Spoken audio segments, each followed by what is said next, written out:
川普到底会不会硬干到底，还是说现在就开始觉醒了？然后呢，就说哎呀，大家我错了。现在大家开始这样的讨论，原因是因为就连《华尔街日报》都在讲，你再这样下去人家会觉得那个中国比较好交朋友啦，至少人家比你还要懂得尊重别人，可能比你还要更受全球欢迎。现在就连他们的非常坚强的亚洲盟友日本，都把它化身成关税超人。好，接下来看这个画面，这是什么？他们二次元很强嘛，你就看到了，他竟然变成了关税超人，然后呢，就开始做各式各样的美国优先的关税理念。先去学校里面，然后呢，穿上超人的制服到处走，但是到处都在收钱，都在收关税。接下来就日本来说，他们要做的就是跟中方重启一些谈判。当然，很重要的一直在讲水产，目前也有最新进展了。水产品的进口禁令要进行技术性的会谈，而且呢，中日韩的央行现在也要开始一起来讨论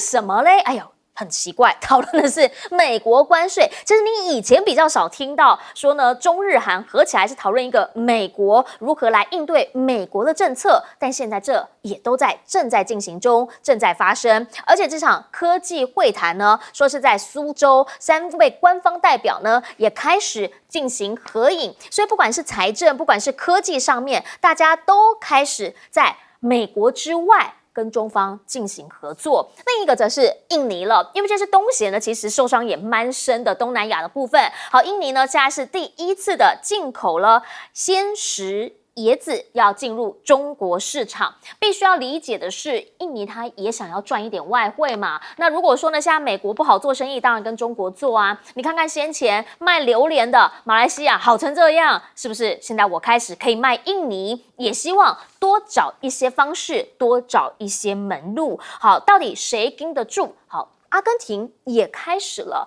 阿根廷在南美也算是他们家的后花园，但是现在呢，再一次的跟中方这边续签双边货品互换协议，也就是说呢，他还是同意把总额350亿人民币的双边货币互换协定再延期1年。那这1年当中呢，就是他一定会比较买中方的进口食品嘛，因为全部都用人民币计价，汇率的波动不会那么大，对他们来讲其实是有一定的稳定性，也可以呢对他们的物价有一些的影响。再来就是刚刚离开中方的西班牙 ，Sanchez 呢来到了中方这边，很明确的就是也来谈一些生意的。西班牙的猪肉、猪内脏，现在中方确定下单了。当然，就美国的农民来讲，就会讲说，本来买我们的美猪呢，这现在是不是因为去年有40.8万吨？那有没有可能因为这一次从西方这边增加，就从我们这里减少？这个其实才是他们美国内部的人最在意的一件事情。好莱坞的电影现在已经说要减少进口了。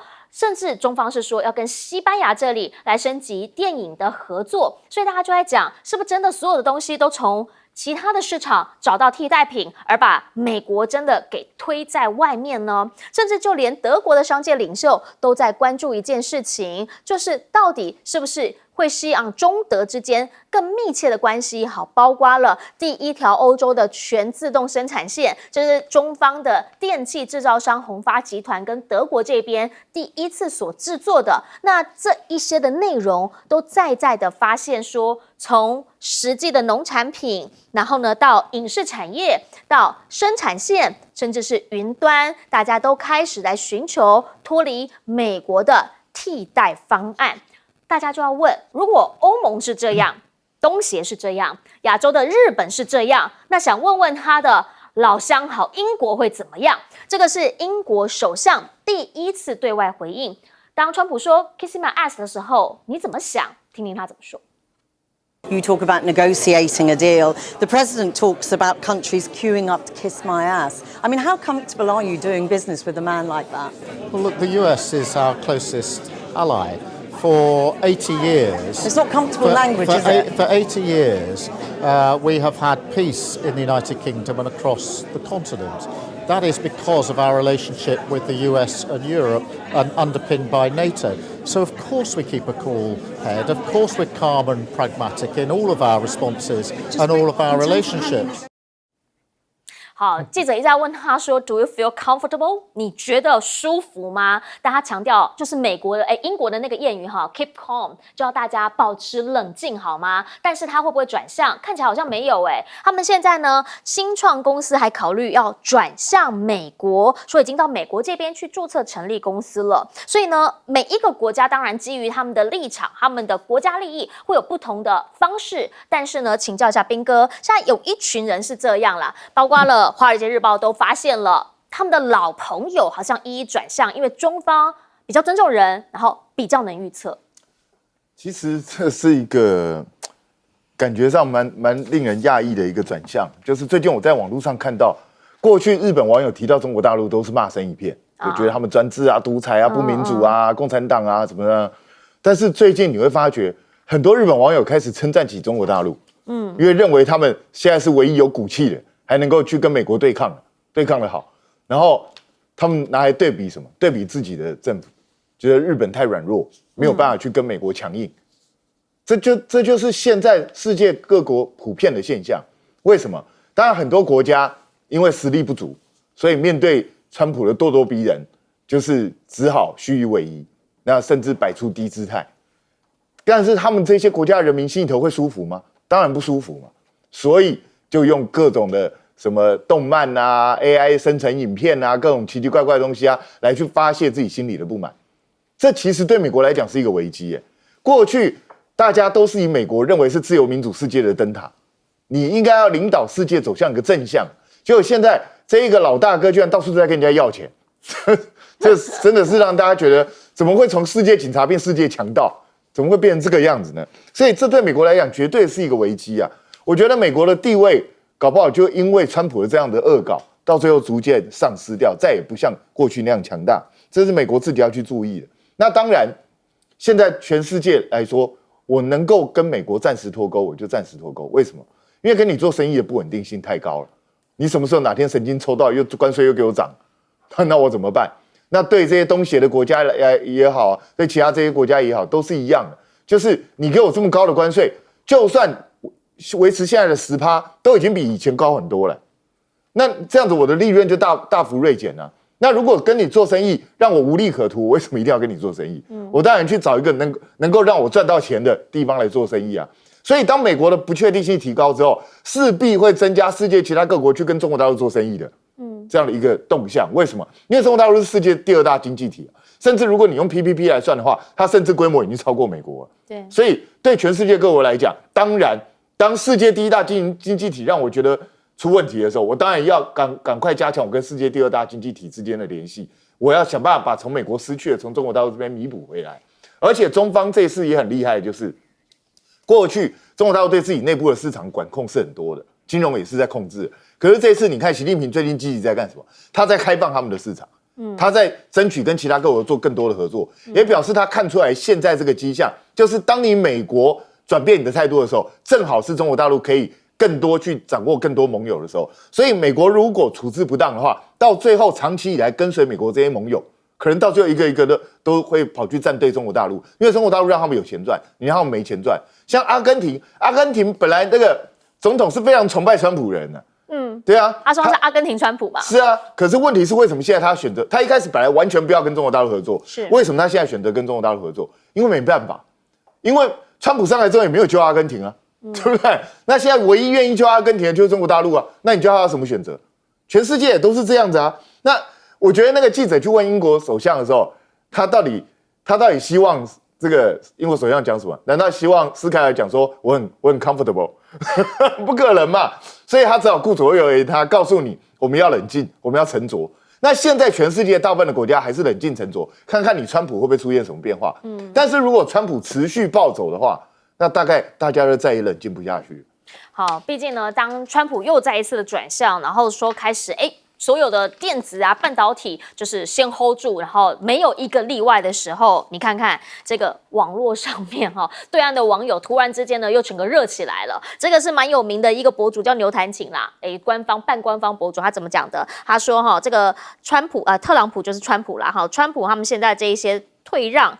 退缩让人哭笑不得，就不知道说这个退缩到底是真的还是假的。然后大中老师，因为他现在每一步，其实最让大家比较难以想象的就是他都是马上、现在、隔天，不给人家任何反应时间，所以没有人认为他现在所做的这件事情会持续多久。其实大家没信心对，因为这个不可预测性还是非常高，而且它是一种快速的动态调整。就是我刚刚讲的朝令夕改，所以这是目前来说外界比较困惑，或是没有办法的地方哈。因为这个制造很多的不确定性，不只是对美国自己的经济，也包括各国的回应都是如此。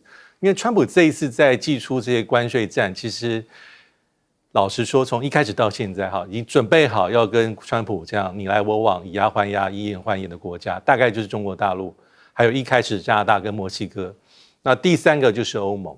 那欧盟的反应其实也是耐人寻味，因为我们仔细看，其实在原本这个4月9号对等关税要真正寄出来之前，其实欧盟才刚经过投票，27个国家、26个国家已经同意这个所谓的回应的方案。什么样的回应方案？基本上就是端出总共210亿欧元这么多的这个美国进欧盟国家里面的关税，而且它分3阶段，第一阶段是4月15号，大概是40亿欧元。第二阶段是5月15号，135亿欧元。第三阶段就是今年的12月1号，35亿欧元。所以代表说什么？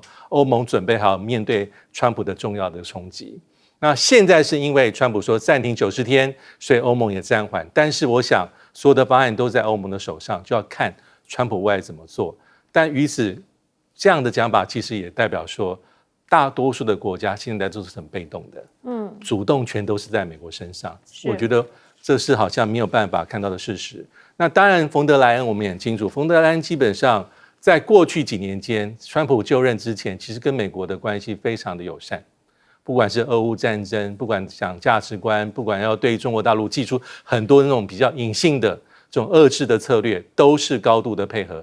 但现在其实欧盟跟川普政府之间的一些裂痕比较明显，从俄乌战争到关税，到一些价值性的议题，所以这一次其实冯德莱恩还保有一个后手，他在警告华府说，假设90天之后我们的谈判不能顺利的话，欧盟现在要祭出的这个对手，祭出的这个方法就是要针对美国的大企业、大科技企业，比如说包括像是Google 啦，不管是 Meta 啦，可能会对他们数位广告祭出高规额的这种关税，所以欧盟还是在想方设法要做一个回应。还有就是冯德莱恩这几次，如果仔细听他讲，他常讲个字叫做分散风险、分散市场，这在过去大家很难会想到。那分散当然包括亚洲，包括其他地区，当然有没有包括中国？有。现在有个最明显的蛛丝马迹是欧洲跟中国的关系有一些微妙的小变化。大家还记得，在去年吵得非常久的欧盟，最后是祭出对中国这个电动车的进口关税，最高可以达到40几%。那现在要朝向新的谈判，就是可能未来不是关税，而是最低进入欧洲的价格。这代表什么？为什么会有这样的变化？因为川普的关税战，让欧洲在思考其他的方法来减轻自己的一些状况，可能拉近跟北京关系是一种选项。是，来请教一下小舰长。川普这个人，其实我们从之前的俄乌战争的时候，我们就已经知道了，他需要这个大家不断的吹捧他，不断的去拍他马屁。那所以他自己都讲了，kiss my eyes, my ass。可是呢，实际上来讲，我们看到了中国大陆这次挺起来，它不是 kiss， 它是 kicking， 也就是我踢你，直接踢你的屁股，我才不拍你的马屁。那这件事情从哪里可以看得出来呢？也就是从大豆的进口。其实大豆的进口就是一个非常大的一个贸易的象征啊。其实我们来看有关于大豆的部分，其实这就是一个战略机遇以及战略准备。我们可以看到，其实现在中国大陆进口大豆最大的国家，其实早就不是美国了，而是巴西。所以我们看到中国大陆跟巴西有这么好的关系，而且我们来看到他们实际上竞争的额度对不起，那个进口的额度其实相差的非常大。这个也就是现在我们看到这个美国的农民啊最担心的地方，他的担心未来就会反映在他期中选举的选票之上啊。那至于说呢，现在我们看到阿根廷，它其实跟中国大陆签订了双边的互换的一个协议啊。这个互换的协议就是我刚刚讲的战略机遇。其实大家一直都想去美元化，可是去美元化，如果你平常没事你这样做的话，美国就会想尽办法制裁你单一的国家。可是现在美国对于阿根廷来讲，他只想解决自己的问题啊，所以他现在趁着一团乱的时候，他这样做，其实没有人注意到。当没有人注意到之后，但是这一个互换的一个协议已经上路的时候，未来你就很难追回。另外一个就是有关于西班牙猪肉的部分，西班牙猪肉品质好归好，可是他买了一大堆，中国大陆还买了一大堆内脏，这一个吃内脏是中国人的传统啊，那大家都喜欢美味的，不管是肺啊、肝啊，或者是其他的部位，这些都是美国人不吃的，他们当垃圾的。结果现在中国大陆不再跟美国进口，反而跟西班牙进口，那这个时候对于美国的广大农民又是一次严重的打击。好，也必须理解一件事情啦，在当时呢，中方跟欧盟因为电动车的问题，双方你来我往的时候，那个时候对西班牙是怎么讲？我就要对你的西班牙伊比利猪，我要减少订单。结果现在呢，不一样了，时势造英雄啊！美国现在很难做生意了，西班牙首相去中方访问，马上下大订单，然后是不是因为这样而影响到美国农民的利益？这其实就是后面一连串的国际局势发展影响到你的荷包。我们先进广告。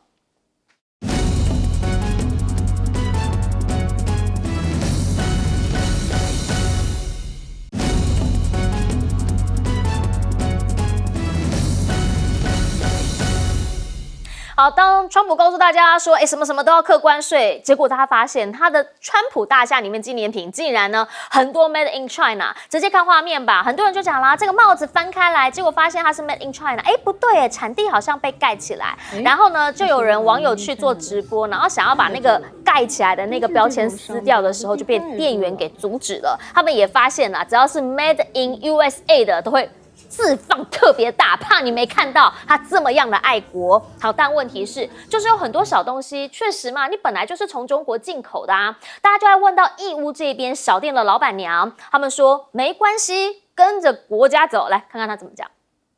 他们年前订的货是打算4月底就要出的，但是现在就是待定，对，待定看看，然后怎么解决还不知道，影响我们30-40%，但是我们有信心。就是换个赛道，或者是增加一些其他的产品，我们就是给他确定他要，那我们就做；不要，我们就出给欧盟的其他客户。这段时间我们就开始转运欧盟路线，然后接下来我们做国货、年货，做我们中国人节日的产品。我们也可以开发一系列，去年已经在开发了，然后也已经在卖了，去年卖了1年了，今年我们把所有的精力放在我们国货品牌上。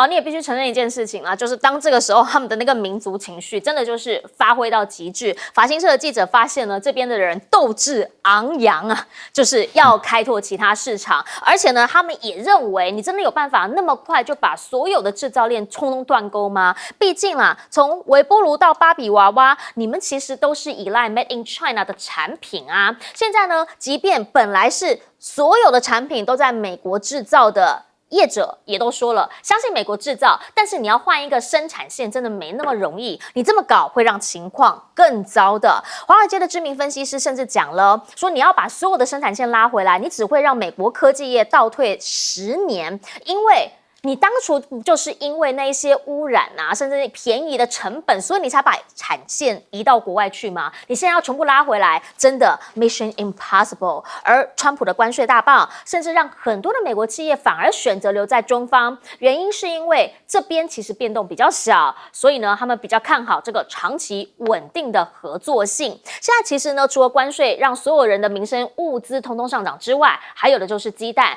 看这个画面，看到真的心痛啦。原因是因为呢，一整辆的这个运鸡蛋的货车突然间的起火，结果24000磅的鸡蛋就这样被毁了，让网友说：天哪，那个鸡蛋好浪费啊，都已经入不敷出了，甚至是雪上加霜。他们的蛋价呢，已经上涨到了历史新高，甚至一打6.23美元，这个真的很难想象。以前炫富秀美钞，现在炫富秀鸡蛋，所以呢，民间的民怨是有的。来看这个画面，这个是在这个周末哈，包括从加州洛杉矶以及呢这个很多个州都发生了数千人抗议川普的景象。那当然，某一些民主党的人直接站上台面了，说千万不能让这种事发生，不要再让川普乱搞了。搭配的画面是什么？是网络上面你看到，当你过不下去的时候，川普还在打高尔夫球，还很开心嗑大餐，所以《Guardian》卫报就直接讲了，他到底算不算一位脱离现实的国王，不知民间疾苦呢？回过头请教一下彬哥，您怎么样来看？好，这个是连他们川普大厦里面现在都一一被检视，哪些东西中国制？那个大陆网友去弄那个标签，后来被店员制止。其实那个大陆网友为什么不干脆直接把它买下来？你就可以高兴怎么拆就怎么拆，你可以看到了。那但是这个很奇怪吗？就是美国大部分的这一类的这些小物、小玩具啊、物品的事物啊，大概都是中国大陆制造。对，这个也不是只有美国是这样，全世界都是这样。是，对啊，就是这样的。因为中国大陆就是世界最大的工厂嘛，所以这个一点都不奇怪。重点是你川普要这样做，要跟中国大陆脱钩，要用打关税战，不是不行。但是理论上来讲，你是不是应该先想好你的这个备用计划是什么？你要怎么样去应付未来这些物质短缺的问题？可是看起来川普好像完全没有做任何准备，他就直接这样干。那现在会出现这样的状况，很奇怪吗？那对中国大陆来说，老实讲啦，你期待他接受记者访问的时候，难道说不行？我好害怕，不可能吗？他一定会讲我有信心，不然他难道说我快垮了，完蛋了，不行吗？所以，但是要转去欧盟也不见得这么容易啦。是的，对，其实因为说真的，比如说像万圣节，这个欧洲大概就不太过这个节日啊。那请问一下，你要怎么样去在欧洲销售万圣节的商品？那但是商人也一定会想办法去帮自己找出路，因为那是他的生死存亡问题嘛。他们就想办法去做一些其他的相关的产品去贩售。那美国，我觉得川普一直没有搞清楚一件事，就是他好像在他的思维里头认为说，不管我关税加到多高，你就是要卖到我美国来。这个逻辑其实是很奇怪。你让商人无利可图的时候，我只有不卖啊？难道我亏钱我要卖过去吗？我有毛病吗？对不对？所以我觉得川普如果连这个基本的逻辑都没想通的话，他这场关税战他就不可能会赢了。那至于说美国100%制造的，其实有很多，但是问题是那些都是非常小众的东西，对，或是针对某一些单特殊状况的一些东西。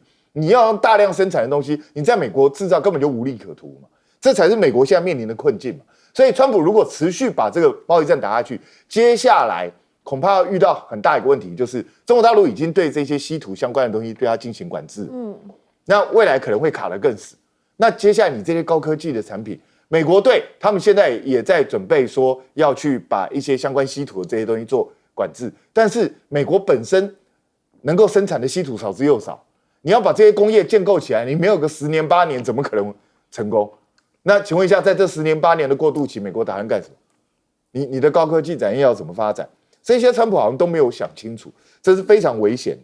那堂堂一个大美国，一个鸡蛋居然从去年搞到今年都搞不定，这个原来这个是那个世界怎么看得到台湾的车尾灯？我们早就示范给全世界看过了，搞不定就是搞不定。我劝美国也可以从那个巴西去进口啊。对不对？去试试看啊！我们那个厂商可以寄给他。是啊，对吧？就把我们那个厂商超市介绍给他嘛，让他解决他的困难。所以川普不要再打高尔夫球了，美国很多问题需要你解决。好，请教大钟老师。对，如果是从民调来看的话，最近新闻周刊有公布4份民调，包括他们自己做的。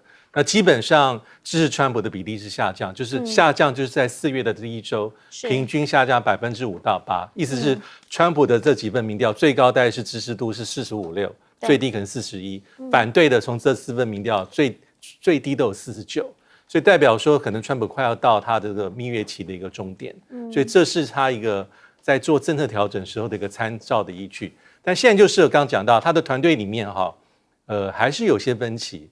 但基本上以川普的风格是，假设这些分歧是内部，不公开于世，我的团队没有在公开吵架，他大概还能忍受。包括一些企业界他的好友亲信对他对关税政策一些奉劝或是调整，他是听得进去。但现在最强硬的里面还是内瓦罗，因为在这团队里面最重要的成员里面，内瓦罗是从1.0开始就做过事的，对，所以他的强硬是到说，他相信川普的关税本身就是目的。是在4月7号他投书《金融时报》，才刚出来，他说这个关税是永久的，每一年可以为美国带来700亿的进账。可是呢，像贝森特跟卢特尼特，他们几乎是同一时间点宣布说，我们跟日本启动谈判。对，因为内瓦罗说这个事情不是谈判哦，也不是谈判的筹码，所以这就是一个潜在的分歧。那未来当然是川普会拍板定案。那第三个刚讲到是，川普还是不能容忍有人公开挑战他。所以像马斯克公开跟这个刚讲的这个内瓦罗网络上批判互骂，或是马斯克跟卢比欧在白宫的内阁会议里面，在镜头面前里面吵架，我觉得对马斯克都不是好的事情。那最后一个就是，大家还记得上礼拜有7位共和党议员加入民主党的这个提议，要去有一个法案是说，假设行政部门要提高关税，要在48小时之内提供报告。对，如果国会不同意，60天之内这关税要回到原点。是，川普对这种事情非常生气。这里面的领衔者是来自于共和党农业州的，都是大佬。但是当川普说我会否决的时候，这些议员就摸摸鼻子，他闻到嗅觉了，川普不高兴，你怎么可以加入民主党去挑战我的关税政策？所以目前这是川普执政之下的一个大概的政治状况。是，来请教小舰长。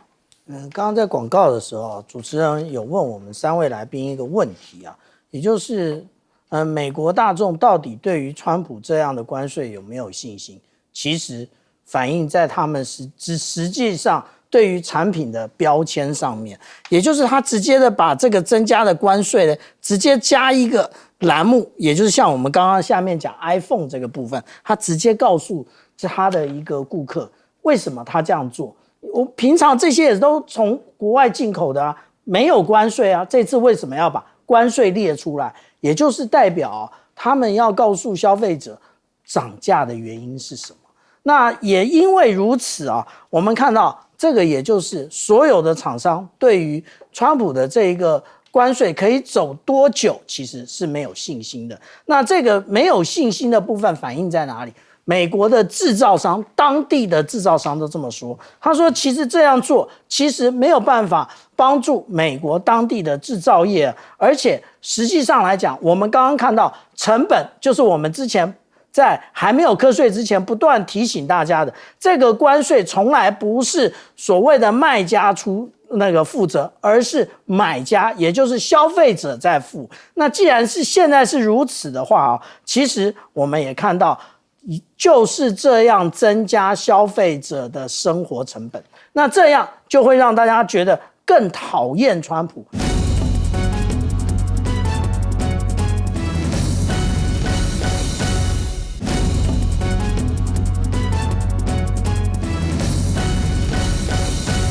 接下来，全球各世界领导人也都在想，到底要怎么因应川普的这个一日数变，这个关税政策一变再变，随时90天之后，甚至之前又变回来，也很难说。所以，是不是有其他的更稳定的伙伴，而不是这种风险数这么高的领导人呢？美国媒体报道，现在《华盛顿邮报》。中国大陆所倡导的尊重他国、倡导合作的呼吁，显然现在比川普这种 kissing my ass 吸引力大得多。所以，包括欧洲，包括了很多的国家，都在往去美化跟其他中国大陆的合作的策略来方向走了吗？中国大陆采取的行动加强跟欧盟关系里面，第一个西班牙是走在最前面的。我们看到西班牙的首相去访问之后呢，进一步签署的各种协议，不管是农产品或者各项目的合作里面，都告诉大家，西班牙准备采购猪肉，中国要采购猪肉啦，来自于西班牙啦，就是不要跟美国买啦。各种贸易的合作非常的紧密。那西班牙当做 sample 的时候，连电影合作都来咯，在同时宣布好莱坞电影要减量进到大陆市场的时候，中西所签署的这个电影合作的各种备忘录里头，影展啊，互相影片合作啦、拍摄啦，就说各种讯息告诉大家，美国好莱坞啊一手遮天的时代，不只是电影制作啦，各种货品也一样，农产品也一样。已经时代过去了吗？现在是一个新秩序的开始。云端也一样哦，要去美国化，欧洲的企业摆脱亚马逊、Google 这些微软替代方案，想要找其他的可能性。为什么呢？因为过去像地下帝国里面所提到的这种云端的数据也全部被控制。那如果要把自主权拿回来，当然资料主权、科技自主就很重要了。而农民呢，也是一个关键的因素。台湾大家担心农民的是自主的这个原物到底可以储备多少？巴西因为替代了美国的市场，变成中国大陆狂扫的对象，那以至于让美国农民大喊话川普，这是他的选区哦，最支持他的选民哦，说我们这样不行，我们会活不下去的，赶快跟中国和好，否则2027美国农民就会面临大规模的破产，大部分的客户就是要卖去大陆的呀。结果川普呢，这种伤害造成的结果是，其实是全球性，而且不是说你政策改回来就可以修补的，因为这个叫做信任。例如法国巴黎银行哦，财富管理顾问公司呢，已经把美股的投资评级降为中性，下修为减码。也就是说，本来是中性看待的，现在不如还是减少好了，因为美股风险太大啦。这个川普投顾他说了算，一下子涨一下子跌，这种投资标的风险之高，哪里是安全的呢？尤其是科技跟消费股，因此连原物料、金融类股也一样，从正面变成中性，不再偏好中小型股。那么相较于美股啊，英国、日本、中国、新加坡、印尼市场反而是被法巴银行所看好，因为安全性还有可预测性。那么大陆官媒呢宣布，4月14号开始到5天的时间，习近平即将出访，访问的是越南、马来西亚、柬埔寨。那当然这也是把大陆刚刚举行的周边12年多的中央的各种层级的外交的布局全部的往东南亚再次的拓展，而这当中呢也明白的摆着，就是要跟美国的政策刚好倒着来。那么包括货币政策，美国最担心的当然是美债，还有美元的地位不保。所以呢，金砖国家共同商议美国对等关税的时候，是不是取代美元成为另外一个 SWIFT 以外的其他的系统，还是有更多的关税可以做的？这将会是有可能把美国排除在世界金融秩序外的一个关键。有不可能吗？因为过去大家想，哎呀，美元秩序还是霸主啦，有办法一下子把它排除在外吗？现在看起来反而是由川普自己推动着，正在往去美元化的路上走吗？阿根廷也是一个指标。那为了美国施压很多，但是他还是顶住了压力，双方同意有350亿人民币，大概50亿美元左右的双边货币互换协议。这种动作都是把货币跟汇率体系重新走向美元以外世界的一个指标。大家来看这个市场的时候，川普其实最担心的美债跟美元，现在是不是也开始受到挑战？全球现在开始在去美国化，因为川普的一连串的作为，他第一个把关税高壁垒，高关税的壁垒；第二个，他开始这个整个政策动荡不安，美国的经济不确定，你任何在贸易、投资、金融。最严重的伤害就是不确定。你如果长期的不确定，其实大家一定会跟你保持距离。那现在你又高关税壁垒的情况之下，我一定要减少对你的依赖。所谓的去美国化，并不是或者是全球减美，并不是把美国切掉，而是要去降低对它的依赖的程度，以避免对你的冲击跟影响。那你要降低，你就同时你要去开拓新的市场，移转你的贸易，这都是很正常的。那全球也因为这样子的过去20年来的发展，不管各种因素，你讲是全球的这个发展、全球化，或者是一带一路基础建设，你东南亚20年前跟今天完全不一样。今天的连非洲跟拉丁美洲跟20年前都不一样，但主要的市场还是在美国、欧洲、中国以及没有中国的 RCEP， 也就是亚洲市场，这4大市场。现在，另外3个开始会密切的整合。那现在川普一直认为中国跟世界离不开美国市场，是吗？现在开始要慢慢跟你要保持距离的。你美国离得开中国商品吗？前面我们就谈到了，你必须要豁免这些东西。其实还有一点，前面我们忘记谈到的，它可能是因为它的金主，它可能是因为他必须要让他的人民买 iPhone， 但是呢，他也知道，如果您要真的让这些产品到美国能够投资，你所有的这些中间商品、零组件，你要从外国进来的时候，你如果有高关税，根本不可能。所谓的投资美国，所谓的美国再工业化，那是一个梦。那现在把它给降下来，这其实有这个可能性。我觉得贝森特在去说服他的时候，并不是说你要让大家买便宜的 iPhone， 那个 Apple 捐了很多钱，他其实说服他的是，你如果真的要让美国再次伟大，你一定要让投资进来，也就是说，让他真正了解贸易，世界贸易是怎么回事。但是我觉得大家在这段时间呢，这个教训都得得很大了，因此接下来一定会逐步的去美国化，全球的贸易会重组。还有像是欧洲，像捷克的总理，那你就不了解中国了，你以为中国还是在卖低价商品吗？连那个 Thomas Friedman 在过去4个月去了2次中国，他连续在《纽约时报》写了几篇文章，都说美国人都不了解中国，中国现在已经是要从一个世界工厂转向成为一个所谓的先进的制造业跟技术超级大国了。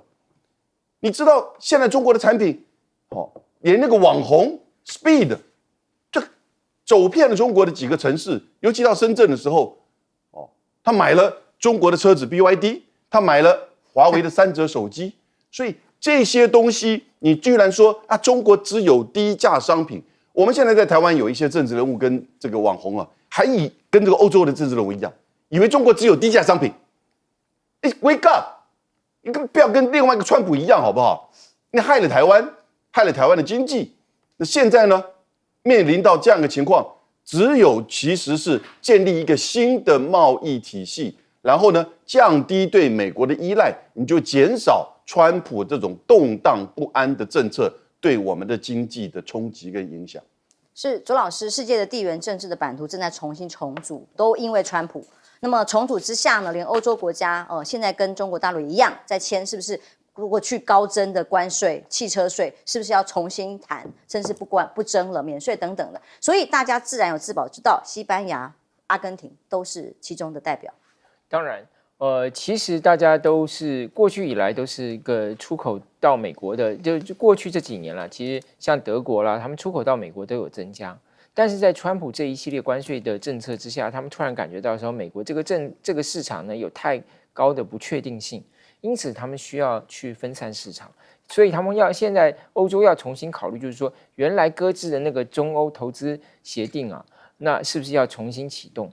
那当然，双方有很多投资的问题可以谈了。那包括什么呢？包括他们在这个中国大陆、欧洲投资者在中国大陆的这个得到的保护，当然也包括中国大陆的这个产品进入欧洲所得到的待遇。所以现在一个浮上台面的问题是什么？就是原来欧盟是要课中国大陆那个就是电动车那个反倾销税，现在可能就是在重新谈，说是不是改成一个所谓最低价的要求，就是不能低于什么价格？为什么？因为一方面，双方大家都希望能够在面对川普压力之下，大家有一个分散市场。但另外一方面，欧洲也认识到，就是说中国大陆的这个产品如果被美国市场挤出来之后，他们要去哪里？他们其他市场都会去啊，这个中南美洲啊、中东啊、日本啊、韩国啊、东南亚，当然也包括欧洲。所以这可能也会对欧洲带来新的压力。所以他们当然要想办法，就是说有效的去。来管理这样一个新的这个货品流，那你说，他应该要加强什么对倾销产品的这个惩罚加强关税，那中国大陆也会加强关税啊，最后结果他们会更惨，所以还不如就谈判。包括为什么这次石破茂去美国，这次石破茂派代表去美国，经济振兴大臣去美国，大家被认为他会被第一个列为这个谈判的这个对象。也包括他应对的很聪明啊，除了他这种不讲出来他到底要做什么，但是他说我愿意赶快来谈，可是他不说我要怎么谈。还有一个，他在开始之前先跟中国跟韩国的这个贸易部长有了一个3方会谈，就是很巧妙去使用这张中国牌嘛。而且他也讲得非常清楚，虽然他说他没有要跟中国大陆一起来对付川普，可是呢，他就还是讲得很明白，中日韩自由贸易协定要持续的来谈要加速来谈。这个就是现在各国的一个应对的方式嘛。那马来西亚做什么呢？因为习近平马上要去马来西亚访问，马来西亚的方式就是跟中东国家去谈，因为他们有这个共同的这个伊斯兰的信仰嘛，所以他们在今年1月跟这个阿拉伯联合大公国签了这个自由贸易协定，所以下一步还会继续推展它这个中东市场。大家都在想怎么样分散市场，因为都了解到美国市场现在未来这一段时间会有很高的不确定性。我觉得这个是我们从这里头可以看到。第二个就是像欧洲也认识到一点，刚才讲到中国大陆的这个产品向外输出，他们也认识到一点，当中美打架的时候呢，欧洲也会受害。所以虽然说看起来90天之内啊，这个对等关税暂停了，但是大家觉得还是没有办法放松。所以我想礼拜一的这个股市也许不会反弹的那么强烈。为什么？因为中美之间的问题没有解决，其他国家都一样受害啊。就像产品的产品的从中国大陆产品本来去美国到其他国家，而且包括什么？现在全球的生产链没有办法这么完美的切割了，什么一定是在哪里生产了，哪里没有中国大陆的商品，都不太可能的啦。现在全球的生产链是围绕在很多国家的，所以你针对一个市场去围堵、去封锁，那是不可能。现在这个贝森特提到了这个西班牙的这个首相去中国大陆访问，说：“哎呀，你要跟中国接近，你就是什么呢？自己砍自己的喉咙。”但事实上，这样子的趋势是不可能改变的。为什么？因为他们都了解到说，这个如果中美打架，他们会受害。所以，当贝森特提出来的新策略说，美国要联合他的盟友来共同围堵中国大陆的时候，他的盟友包括日本、韩国，包括欧洲，可能会告诉美国说，最好你们两个还是赶快把问题解决。不要大家绑在一个战场上去围堵谁，因为这样大家还是会受害。最好的结果还是一个什么呢？走回全球化，走回一个市场开放，让这个资源通过这个自由市场自己去分配，那是最有效率的一种安排。日本还一招，他还大卖美债，所以像朱云鹏老师讲的，会不会最后只有美国被排除在全球化之外呢？将军，我认为川普的这个关税策略他失算。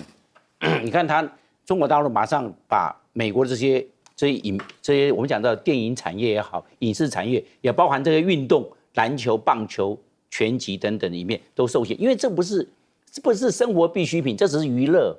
中国大陆可以不要，而且中国大陆现在这个影视也发展的也蓬勃发展，不管这个悟空也好，哪吒也好，还有它的历史剧也好，都可以做替代。这个娱乐替代很容易，因为它不是必需品。另外我们看粮食。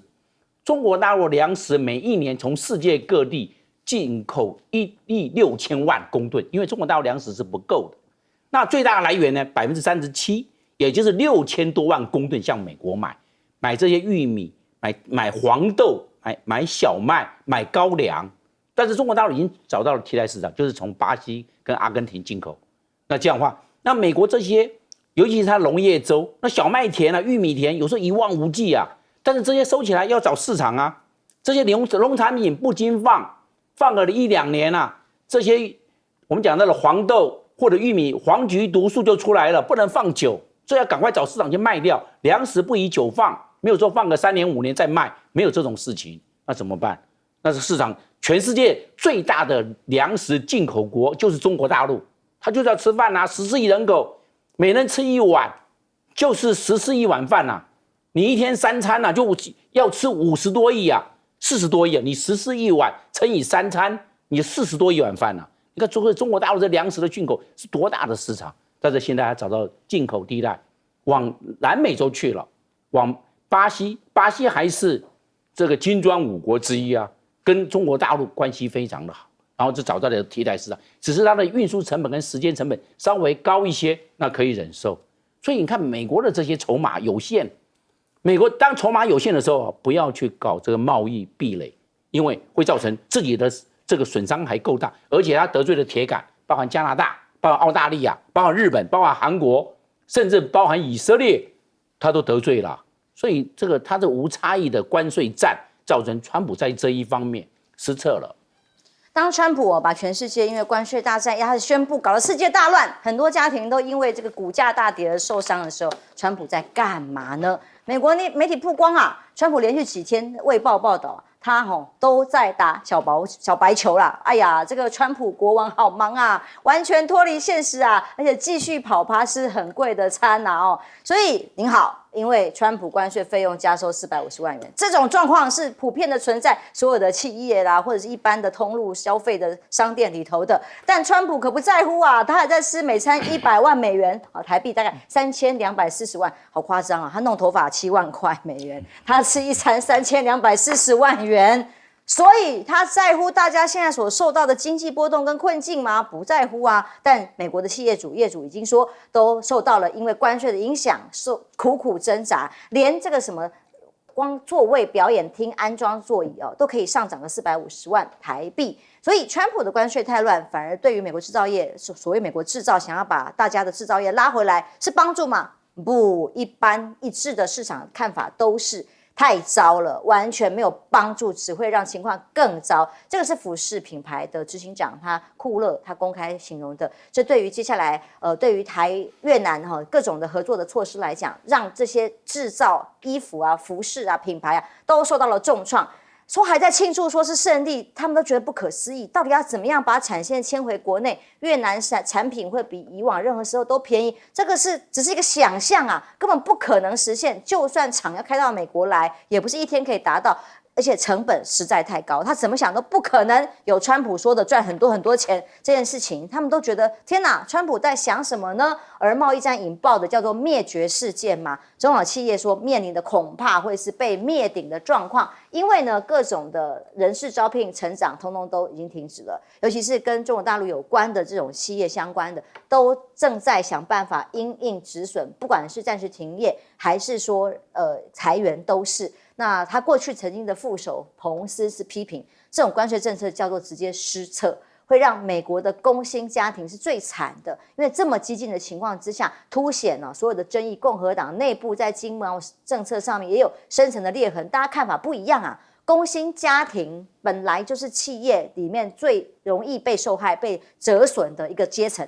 现在显然最受害的经济物涨、消费物涨价的都是他们要受到的损害。美债当然是大家都知道是川普，虽然他否认了是他之所以缩手转弯的原因，但以看看美债公债殖利率的数字一路飙升，从上礼拜一直飙啊飙啊飙，到目前为止已经收在4.92百分比，逼近4.5百分比的水准，周线走高了50个基点，所以全球最大的避险天堂被认为本来是美债的，现在这个风险指数反而是最高的风险的所在。联总会的官员很担心通膨会飙升到4%，那关税让不确定性蔓延，但是要不要降税，现在还没有宣布，降利率还没有宣布，但美债被抛售这个命运呢，美元也走弱啊。华尔街分析师一般都认为衰退不可怕，他还不担心，他担心什么？是金融危机的可能性，各种断头啊，各种出现的金融的这个系统压垮的中小企业才是问题。所以白宫贸易顾问纳瓦罗，这也是最近一直跟马斯克吵架的这个关税的推手，他喊话美股会涨，就跟川普一样，继续发文叫大家买股票，90天之内谈出90个协议，美国史上最大最广的减税，马上就要带动牛市。明明现在在牛市死猫跳，大家还在担心的时候，当然美国的物价慢慢正在看见涨价的一个波动。美国的鸡蛋价格飙涨，那以至于连复活节彩蛋，大家说蛋真的不够用啊，又贵又不够，所以换马铃薯来彩绘。过去这个画面是川普在滚鸡蛋的复活节的活动，现在都要变成滚马铃薯了什么都用假的来代替了嘛。而马斯克最近大家很讨论很热烈，是说他的第一骂几现在被草地出门了吗？因为他去杠关税政策，去对骂的是纳瓦罗啊，关税的推动者啊。所以呢，我本来还想说没关系啦，至少他还可以拿到很多政府的案子嘛，预算平衡一下股市的损失，或者是其他的特斯拉卖不好，没有现在川普政府已经准备要把 NASA 的预算砍半，原本73亿美元降到39亿美元，还有各种的部门的数十亿资金都是要跟 SpaceX 合作的全部要砍半，甚至降低或者是归于零吗？那跟他当朋友的好处到底是什么？就连这些政府大的太空预算都要减半了因此特斯拉本身它所引起的股价不管大跌大涨中的波动，无论如何销售量已经非常的不利，一直在欧洲到处被抗议。那川普放话那段谈话，大家印象非常深刻，说其实我并不需要川普帮我做什么啊，我只是刚好喜欢他而已啊。所以接下来他在政府所扮演的角色会越来越低啊，两人的关系好，连他未来这个生计都会受到很大的影响嘛。杨老师，美国现在正在失去世界，不过我并不在乎，因为我不喜欢川普了，我越来越不喜欢他。但是他现在制造的世界的贸易经济的不稳定，可能真的会导致全球的经济衰退，甚至金融危机。这是一大危险。但是美国正在失去全世界的过程当中，好多人受苦受难了，好多国家的政府一叫起来，发觉到哇，怎么回事？世界变了。对，我们怎么突然被课那么高的关税？过去信赖的跟美国之间的贸易关系，现在完全不可信了，而且不知道他怎么应对它。那企业呢？你不要说世界上各国的企业，你光是台湾的企业，你知道上个礼拜连续3只这个跌停，股价会跌到什么程度？这企业的新的投资，那现金的维持，通通变成不断在开会。如果你是企业主，你那3天，这是真的，上市柜的，你一定都在开会，怎么办？那接下来怎么办？而且大家的消费会萎缩，因为面临到不确定的时候，你都会消费萎缩嘛，是不是？所以这就是那个人呢，太多个人因此会受到了冲击影响。我这边提一个大家可能比较少关注的，全球南方国家怎么办？川普上来之后，已经把过去美国几十年来给予这些发展中国家、全球南方国家的开发援助给砍掉了。你作为一个霸主，作为一个世界的大国，尤其是先进国家、发达国家，你对这些这个发展中的国家、全球南方有责任去提携照顾他们的。尤其过去你一直建构的就是不断的剥削他们的经济嘛，这你把它砍掉，你现在砍掉就算了，你还改收关税。东南亚国家20%、30%、40多%，非洲最夸张的马达加斯加被收47%。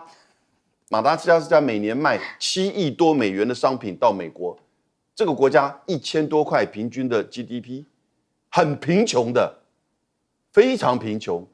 然后呢，它大概没有进口美国什么东西，所以呢，你就看到它被磕47%，可是呢，它卖了美国的7亿美元里面有香草，尤其是那个 Häagen-Dazs 的香草，以后美国买香草就变贵了，所以美国正在失去全世界，造成全球的恐慌，全球南方更恨他们。这不会是一下子你取消豁免就回来的。我告诉你你这已经失去全世界了。没有人道主义，没有江湖道义，也没有气候变迁，这就是川普现在要的，只有钱，进美国才是他的王道。休息一下，马上回来。